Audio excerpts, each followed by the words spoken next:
नमस्कार दोस्तों, स्वागत है आपका अपने YouTube channel let us join us पर। दोस्तों, हम इस सेशन में बात करते हैं बीपीएससी टायर 3 में पूछे जाने वाले जनरल पेपर और सब्जेक्टिव पेपर जैसे सोशल साइंस और साइंस से संबंधित प्रश्नों पर। तो दोस्तों, इस सेशन में आज के इस वीडियो में हम चर्चा करने वाले हैं साइंस को लेकर बनने वाले प्रश्नों पर। तो दोस्तों, शुरू करने से पहले यदि आप चैनल पर नए हैं तो चैनल को सब्सक्राइब कर लें, वीडियो को लाइक कर लें और दोस्तों वीडियो को स्किप ना करें। यदि कोई आपका डाउट है या कोई सजेशन है तो कमेंट के माध्यम से जरूर बताएं। दोस्तों, शुरू करते हैं आज का सेशन। दोस्तों, आज निम्नलिखित में से सबसे मीठी शर्करा कौन सी है? तो दोस्तों, सबसे मीठी शर्करा आपकी होती है फ्रक्टोज। यहाँ पर विकल्प सी सही हो जाएगा। निम्नलिखित में से हमारे शरीर में कौन सी सबसे बड़ी ग्रंथि है? पहला ऑप्शन है पेशी, बी तंत्रिका, सी यकृत, डी उपर्युक्त में से कोई नहीं। तो दोस्तों, यहाँ पर विकल्प सी सही हो जाएगा, यकृत। हमारे शरीर की सबसे बड़ी ग्रंथि यकृत।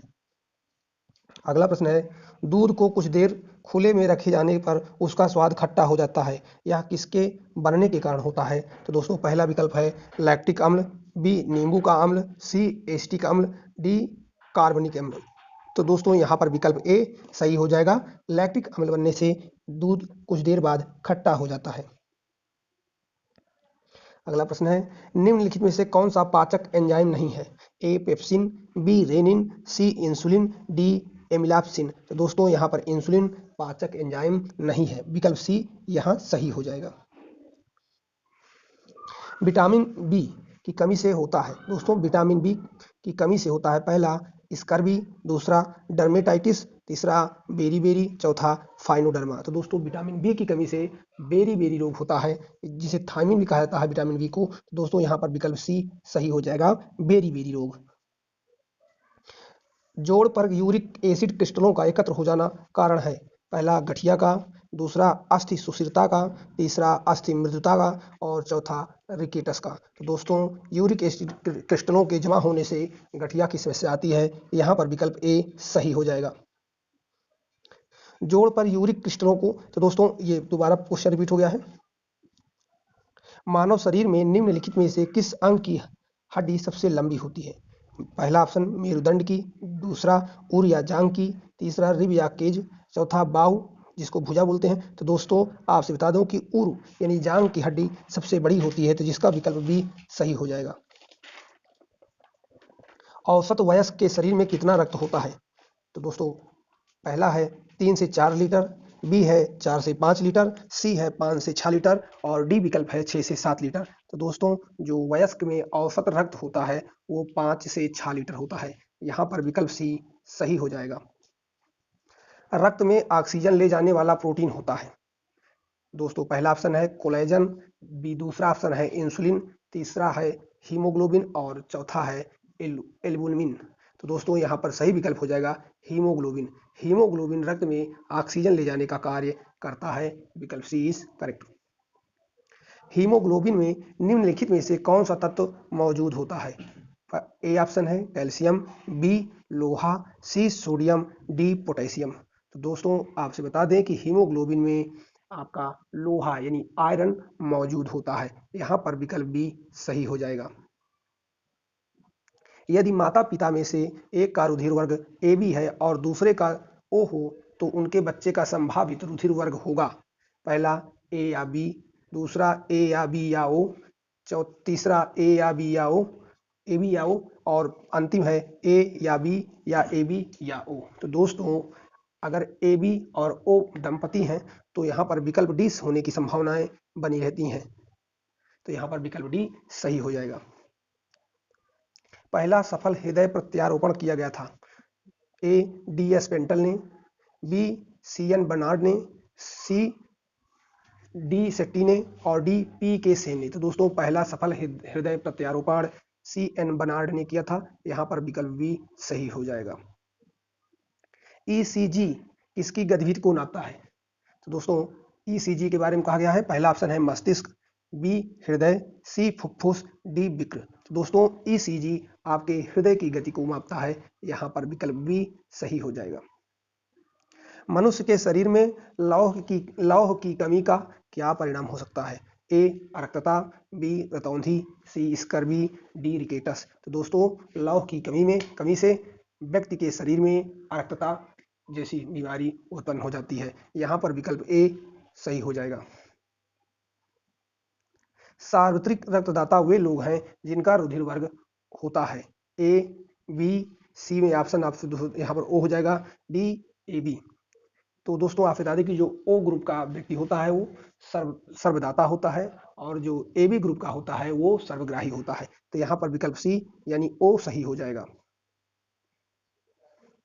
ए बी रुधिर वर्ग वाले किसी व्यक्ति को निम्नलिखित में से किस रुधिर वर्ग के व्यक्ति का रक्त दिया जा सकता है?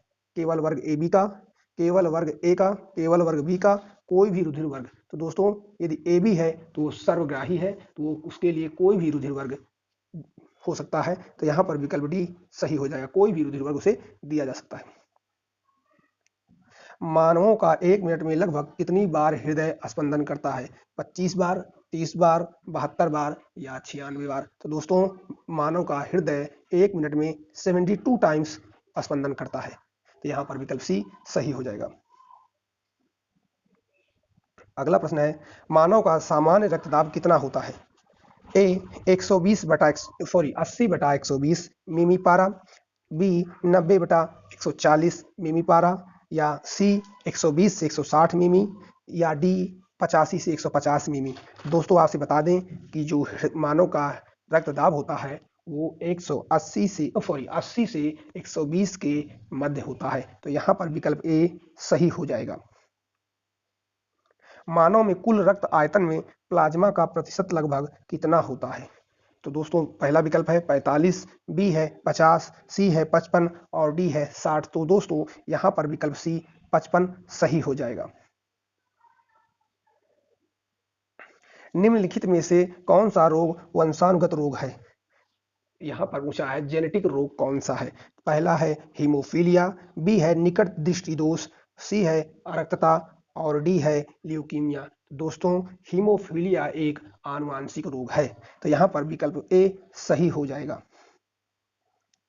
गति प्रेरक जिसे पेसमेकर कहा जाता है निम्न में से किससे संबंधित है? ए गुर्दा, बी मस्तिष्क, सी हृदय, डी फेफड़ा। तो दोस्तों गति प्रेरक या पेसमेकर का संबंध हृदय से है। यहाँ पर विकल्प सी सही हो जाएगा, हृदय। मानव हृदय में कक्षों की संख्या है। मानव हृदय में कक्षों की संख्या है। तो दोस्तों मानव हृदय में कितने कक्ष होते हैं? 4, 2, 3 या 5। तो दोस्तों मानव हृदय में 4 कक्ष होते हैं, 2 निलय और 2 आलिंद, यानी 2 निलय और 2 आलिंद कक्ष कितने हो गए? 4। तो यहाँ पर विकल्प ए सही हो जाएगा। क्या हो जाएगा? ए सही हो जाएगा। वयस्क पुरुष में आरबीसी की सामान्य संख्या होती है। दोस्तों आरबीसी का मतलब होता है रेड ब्लड कार्पल्स, यानी लाल रुधिर कणिकाएं। तो दोस्तों इसे पूछा है उनकी संख्या कितनी होती है, किसमें? वयस्क पुरुष में। तो दोस्तों आरबीसी की संख्या एक वयस्क पुरुष में 5 मिलियन के बीच होती है। यहाँ पर बी विकल्प सही हो जाएगा। कणिकाओं के बिना रक्त के तरल अंश को कहते हैं, यानी कार्पल्स के बिना रक्त के तरल अंश को कहते हैं। तो दोस्तों उसको सीरम कहते हैं। क्या कहते हैं? सीरम कहते हैं। यहाँ पर विकल्प सी सही हो जाएगा। रुधिर वर्ग बी वाला व्यक्ति कौन से रुधिर वर्गों के व्यक्तियों को रक्तदान दे सकता है? तो दोस्तों आपसे बता दें कि रुधिर वर्ग बी वाला व्यक्ति बी और ए बी को दे सकता है। यहाँ पर विकल्प डी सही हो जाएगा, बी और ए बी को दे सकता है। मानव रुधिर में कोलेस्ट्रॉल का सामान्य स्तर है। मानव रुधिर में कोलेस्ट्रॉल का सामान्य स्तर है ए 80 से 120 mg, 120 से 140 mg, 140 से 180 mg या 180 से 200 mg। तो दोस्तों मानव रुधिर में कोलेस्ट्रॉल का सामान्य स्तर 180 से 200 mg के बीच होता है। यहाँ पर विकल्प डी सही हो जाएगा। मानव रुधिर का पीएच है। दोस्तों मानव रुधिर का पीएच है 7.2, 7.8, 7.4 या 6.6। तो दोस्तों मानव रुधिर का पीएच मान 7.4 होता है। तो दोस्तों यहाँ पर विकल्प डी सही हो जाएगा। हाइपरटेंशन शब्द किसके लिए प्रयोग किया जाता है? हाइपरटेंशन क्या है? हाइपरटेंशन शब्द किसके लिए प्रयोग किया जाता है? ए है हृदय की गति तेज होने के लिए, बी हृदय की गति धीमी होने के लिए करने के लिए, सी रक्तचाप घटने के लिए, डी रक्तचाप बढ़ने के लिए। तो हाइपरटेंशन दोस्तों रक्तचाप बढ़ने के लिए प्रयोग किया जाता है। यहाँ पर विकल्प डी सही हो जाएगा।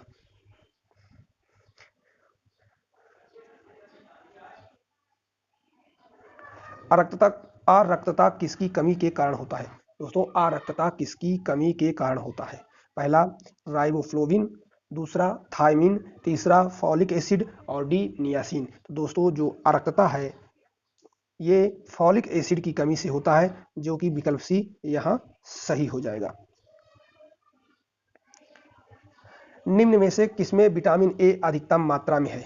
तो दोस्तों विटामिन ए अगर देखा जाए तो पपाया यानी पपीता में सर्वाधिक मात्रा में पाया जाता है, उसके बाद आम में पाया जाता है, लेकिन यहाँ विकल्प डी में आंवला, आलू, दाल तथा गाजर में सर्वाधिक विटामिन ए गाजर में पाया जाता है। विकल्प डी यहाँ पर सही हो जाएगा। लाल रुधिर कणिकाओं का उत्पादन निम्नलिखित में से किसके द्वारा होता है? दोस्तों लाल रुधिर कोशिकाओं का उत्पादन किसमें होता है? पहला यकृत में, बी हार्मोन, सी अस्थि मज्जा में, डी हृदय में। दोस्तों आरबीसी का निर्माण अस्थि मज्जा में होता है। विकल्प सी यहां सही हो जाएगा। हीमोग्लोबिन क्या होता है? दोस्तों हीमोग्लोबिन क्या होता है? प्रोटीन, कार्बोहाइड्रेट, वसा या विटामिन। तो दोस्तों हीमोग्लोबिन एक प्रकार का प्रोटीन होता है। यहां पर विकल्प ए सही हो जाएगा। मानव रक्त का रंग लाल होता है। अगले दोस्तों ये प्रश्न महत्वपूर्ण है। मानव का रक्त लाल क्यों होता है? मायोग्लोबिन के कारण, हीमोग्लोबिन के कारण, इम्यूनोग्लोबिन के कारण या हेप्टोग्लोबिन के कारण। दोस्तों मानव रक्त हीमोग्लोबिन के कारण लाल होता है। तो दोस्तों यहाँ पर विकल्प बी सही हो जाएगा। पेसमेकर का कार्य है ए मूत्र भरने का नियमन, बी पाचन क्रिया का नियमन, सी दिल की धड़कन प्रारंभ करना, डी श्वास क्रिया प्रारंभ करना। तो दोस्तों पेसमेकर उन व्यक्तियों के लिए यूज किया जाता है जिनका हृदय ठीक तरीके से काम नहीं करता। तो पेसमेकर के द्वारा उनके हृदय की धड़कनों का नियमन किया जाता है। तो दोस्तों यहाँ पर विकल्प सी सही हो जाएगा, दिल की धड़कन प्रारंभ करना। मानव रक्त प्लाज्मा में प्रायः पानी की प्रतिशत मात्रा में कितनी भिन्नता होती है? तो दोस्तों मानव रक्त प्लाज्मा में प्रायः पानी की प्रतिशत मात्रा में भिन्नता 91 से 92 के बीच होती है। दोस्तों यहाँ पर विकल्प डी सही हो जाएगा। मानव की लाल रुधिर कणिकाओं की आयु निम्नलिखित में से कितनी होती है? ए अनिश्चित, बी 120 दिन, सी 180 दिन, डी जब तक व्यक्ति जीवित रहता है। तो दोस्तों आरबीसी की आयु 120 दिन होती है। यहाँ पर विकल्प बी सही हो जाएगा। सर्वाग्राही कौन से रुधिर वर्ग का होता है? सर्वाग्राही यानी सबसे ले लेने वाला कौन सा रुधिर वर्ग होता है? ए पहला विकल्प इसमें नहीं दिया हुआ है, ये ए हो जाएगा। B O, C A, D A और यहाँ पर ए ऑप्शन अगर डालें तो उसको डाल देते हैं ए बी। तो सर्वग्राही आपका होता है ए बी। ए बी सर्वग्राही होता है और ओ जो होता है वो सर्वदाता होता है। तो दोस्तों यहाँ पर मिस प्रिंटिंग हो गई है या मिस टाइपिंग हो गई है, तो इस सवाल का जवाब हो जाएगा ग्रुप ए बी व्यक्ति सर्वग्राही रुधिर वर्ग होता है। अगला प्रश्न है निम्नलिखित में से कौन सा सर्प विष रहित होता है? ए नाग, बी ड्रायोफिस, सी इलेपस, डी अजगर। तो दोस्तों अजगर एक ऐसा सर्प है जो विष रहित होता है। यहाँ पर विकल्प डी सही हो जाएगा। पक्षियों के वैज्ञानिक अध्ययन को कहते हैं। दोस्तों यहाँ पर प्रश्न है पक्षियों के वैज्ञानिक अध्ययन को क्या कहते हैं? लिम्नोलॉजी, हार्पिटोलॉजी, सी मेलाकोलॉजी, डी अर्निथोलॉजी। तो दोस्तों पक्षियों के अध्ययन को अर्निथोलॉजी कहते हैं। यहाँ पर विकल्प डी सही हो जाएगा, अर्निथोलॉजी। निम्नलिखित में से नियततापी प्राणी कौन सा है? तो दोस्तों नियततापी प्राणी कौन सा है? तो दोस्तों नियततापी में हम लोग भी आते हैं, इंसान भी आता है, जिनके शरीर का टेम्परेचर सदैव एक समान रहता है। तो दोस्तों इसमें पहला ऑप्शन है शार्क, बी सांप, सी चमगादड़, डी छिपकली। तो दोस्तों आपसे बता दें कि जो चमगादड़ होता है इनके शरीर का तापमान नियत होता है, ये नियत तापी प्राणी होते हैं। यहाँ पर विकल्प सी सही हो जाएगा, चमगादड़। निम्नलिखित में से कौन सा प्राणी अनियत तापी प्राणी है? जिनके शरीर का तापमान नियत नहीं रहता, वो बदलता रहता है। दोस्तों यहाँ पर कछुआ जो है वो अनियत तापी प्राणी है। यहाँ पर बी विकल्प सही हो जाएगा। भारत के राष्ट्रीय प्राणी का वैज्ञानिक नाम क्या है? तो दोस्तों तो पहले आप जान लीजिए कि भारत का राष्ट्रीय प्राणी है क्या। राष्ट्रीय प्राणी आपका टाइगर है, जिसे बाघ या चीता कहते हैं, और उसका वैज्ञानिक नाम है पैंथेरा टाइग्रिस, जो कि यहाँ विकल्प बी सही हो जाएगा, पैंथेरा टाइग्रिस। अब आप लोग कमेंट में बताएंगे कि आम का वैज्ञानिक नाम क्या होता है, और साथ ही साथ कमल का वैज्ञानिक नाम क्या है, इसे कमेंट बॉक्स में जरूर बताएं। निम्नलिखित में से कौन सी मछली है? A silver fish, B star fish, C dog fish, D cuttle fish. तो दोस्तों डॉग फिश एक प्रकार की मछली है, तो यहाँ पर विकल्प सी सही हो जाएगा, डॉग फिश। नान बाई की भट्टी में डबल रोटी बनाते समय खमीर मिलाने का कारण क्या है? तो दोस्तों ए डबल रोटी को सख्त बनाने के लिए, बी डबल रोटी को नम और स्पंजी बनाने के लिए, सी खाद्य मान ऊंचा रखने के लिए, डी इससे डबल रोटी ताजी बनी रहती है। तो दोस्तों यहाँ पर विकल्प बी सही हो जाएगा। ईस्ट का प्रयोग डबल रोटी को नम और स्पंजी बनाए रखने के लिए ईस्ट का प्रयोग किया जाता है। ईस्ट दोस्तों खमीर को कहा जाता है। निम्नलिखित में से किस एक प्राणी को किसान मित्र कहा जाता है? ए चींटी, बी केचुआ, सी मधुमक्खी, डी तितली। तो दोस्तों यहाँ पर केचुआ को किसान मित्र कहा जाता है। क्यों कहा जाता है दोस्तों? एक किसान अपने खेत की उर्वरता बढ़ाने के लिए उसकी निराई, उसकी गुड़ाई, उसकी अच्छी तरीके से देखभाल करता है। उसी तरह केचुआ भी मिट्टी को जो है नरम करता है, उसमें जो है उसे बदलता फर्टाइल करता रहता है, उसके मिट्टी को यूज करता है और उसे फिर फर्टाइल करता है। इस तरह से वो किसान का मित्र बन जाता है। इसीलिए केचुए की खाद भी बनाई जाती है केचुओं के द्वारा। तो दोस्तों विकल्प भी सही हो जाएगा, केचुआ। टाइफाइड पैदा किया जाता है? दोस्तों टाइफाइड पैदा किया जाता है ए स्यूडोमोनास स्पी द्वारा, डी स्टेफाइलोकोकस द्वारा, बी बैसिलस द्वारा, डी सल्मोनेला टाइफी द्वारा। तो दोस्तों टाइफाइड सल्मोनेला टाइफी द्वारा पैदा किया जाता है। यहाँ पर विकल्प डी सही हो जाएगा। बीसीजी प्रतिरक्षण होता है? तो दोस्तों बीसीजी का टीका आता है, वो किस गंभीर बीमारी में लगाया जाता है, इसको आपको बताना है। खसरा के लिए, किसके लिए? खसरा के लिए, ट्यूबरकुलोसिस के लिए, डिप्थीरिया के लिए, या कुष्ठ रोग के लिए। तो दोस्तों आपसे बता दें कि बीसीजी का टीका आप बता दें टीबी के लिए लगता है, जिसको ट्यूबरकुलोसिस कहा जाता है। यहाँ पर विकल्प बी सही हो जाएगा। लाल चींटियों में निम्नलिखित में से कौन सा अम्ल पाया जाता है? दोस्तों लाल चींटियों में निम्नलिखित में से कौन सा अम्ल पाया जाता है? ए एस्टिक अम्ल, बी ब्यूटरिक अम्ल, सी कैप्रोइक अम्ल, डी फार्मिक अम्ल। दोस्तों चींटियों में फार्मिक अम्ल पाया जाता है।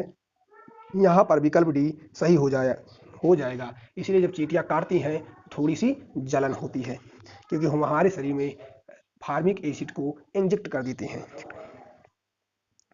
मलेरिया निम्नलिखित में से किसके काटने से होता है? ए खटमल, बी मादा एनाफ्लीज मच्छर, सी मक्खी, डी काकरोच। तो दोस्तों मलेरिया मादा एनाफ्लीज मच्छर के काटने से होता है। यहाँ विकल्प भी सही हो जाएगा। तो दोस्तों गर्मी का सीजन चल रहा है, मच्छर बहुत तेजी से बढ़ गए हैं, इसलिए आप लोग अपनी सुरक्षा के लिए मच्छरदानी का प्रयोग अवश्य करें।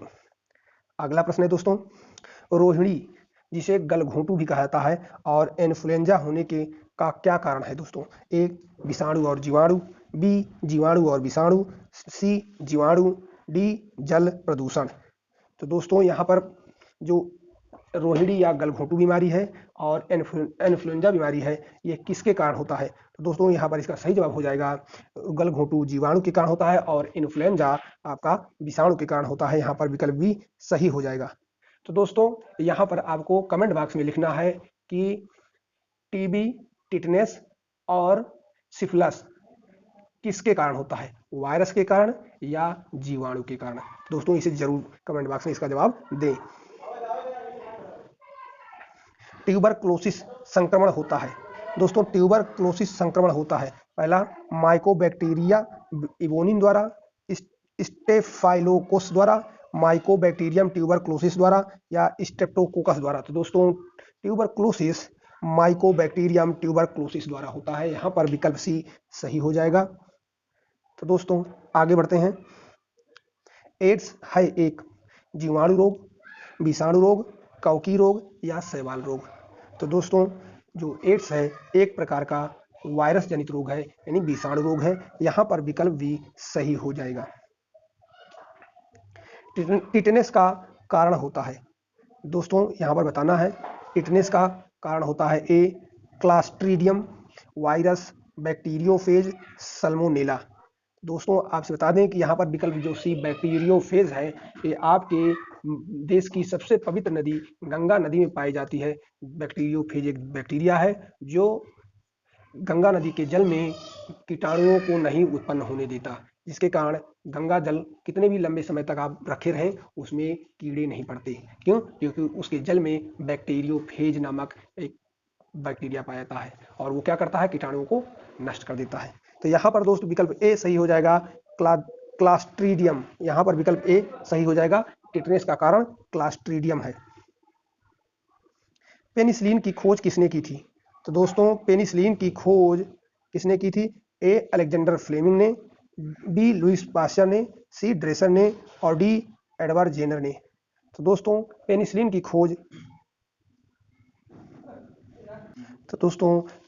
की खोज अलेक्जेंडर फ्लेमिंग ने की थी, यहाँ पर विकल्प ए सही हो जाएगा।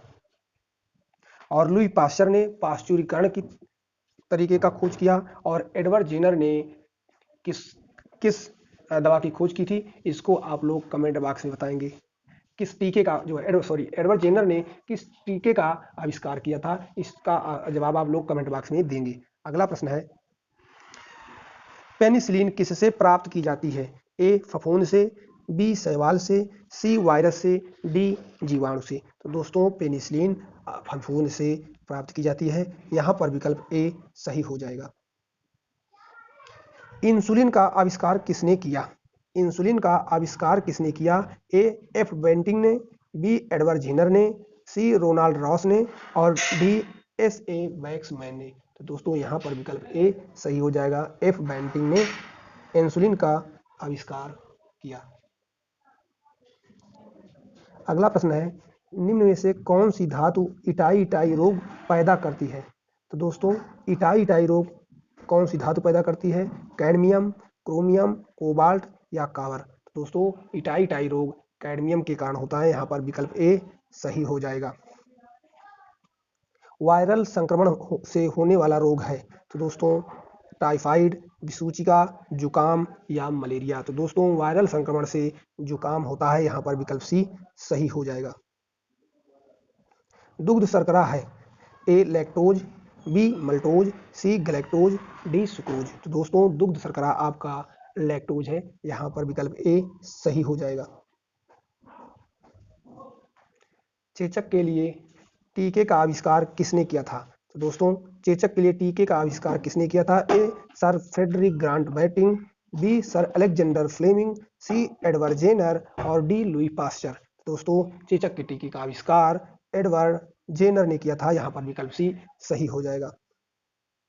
डीपीटी टीका निम्नलिखित में से किस रोग के बचाव में दिया जाता है? ए रोहिणी, पोलियो तथा यक्ष्मा जिसको टीबी कहा जाता है, रोहिणी कुकर खांसी तथा यक्ष्मा, सी रोहिणी कुकर खांसी तथा टिटनेस, डी रोहिणी पोलियो और टिटनेस? तो दोस्तों यहाँ पर विकल्प सी सही हो जाएगा, रोहिणी कुकुर खांसी तथा टिटनेस के लिए डीपीटी का टीका दिया जाता है, विकल्प सी सही हो जाएगा। चिकन पॉक्स निम्नलिखित में से किससे होता है? प्रोटोजोआ से, जीवाणु से, विषाणु से या कवक से? तो दोस्तों चिकन पॉक्स वायरस से होता है जिसको विषाणु कहा जाता है, विकल्प सी यहाँ सही हो जाएगा। मुख के लिए जाने वाले पोलियो वैक्सीन का विकास किसने किया था? मुख से लिए जाने वाले पोलियो वैक्सीन का विकास किसने किया था? तो दोस्तों ए है Louis Pasteur, B Jonas Salk, C Robert Peel, D Robert Koch. तो दोस्तों मुख से लिए जाने वाले पोलियो वैक्सीन का विकास जोनास साल्क ने किया था। यहाँ पर विकल्प बी सही हो जाएगा। मक्खी से निम्नलिखित में से कौन सी बीमारी फैलती है? दोस्तों आम सर्दी जुकाम, बी मलेरिया, सी फ्लू, डी आंत्र ज्वर। दोस्तों यहाँ पर विकल्प डी आंत्र ज्वर सही हो जाएगा। हैजा के रोगाणुओं की खोज किसने की थी? दोस्तों A Robert Koch, B Rene Laennec, C Dresser या हैंसेन ने। तो दोस्तों हैजा के रोगाणुओं की खोज रॉबर्ट कोच ने की थी। यहाँ पर विकल्प ए सही हो जाएगा। रेबीज निम्नलिखित में से किसके द्वारा होता है? ए जीवाणु, बी विषाणु, सी कवक, डी शैवाल। दोस्तों रेबीज विषाणु के द्वारा होता है। यहाँ पर विकल्प बी सही हो जाएगा। तो यहाँ पर सही जवाब हो जाएगा विकल्प बी विषाणु। रेबीज एक प्रकार का विषाणु से उत्पन्न होने वाला रोग है। विकल्प बी सही हो जाएगा। निम्नलिखित में से कौन सा रोग प्रायः वायु के माध्यम से फैलता है? दोस्तों ए प्लेग, बी टाइफाइड, सी ट्यूबरक्लोसिस, डी हैजा। तो दोस्तों वायु द्वारा फैलने का यहाँ पर विकल्प सी सही हो जाएगा, ट्यूबरक्लोसिस। अगला प्रश्न है निम्नलिखित में से कौन सा रोग संक्रामक है? ए मधुमेह, बी डिप्थीरिया, सी गठिया, डी कैंसर। तो दोस्तों डिप्थीरिया रोग संक्रामक है। यहाँ पर विकल्प बी सही हो जाएगा। आज का अंतिम प्रश्न है पोलियो का कारण है? A bacteria, B fungus, C virus, D insect. दोस्तों पोलियो का कारण यहाँ पर हो जाएगा वायरस विषाणु।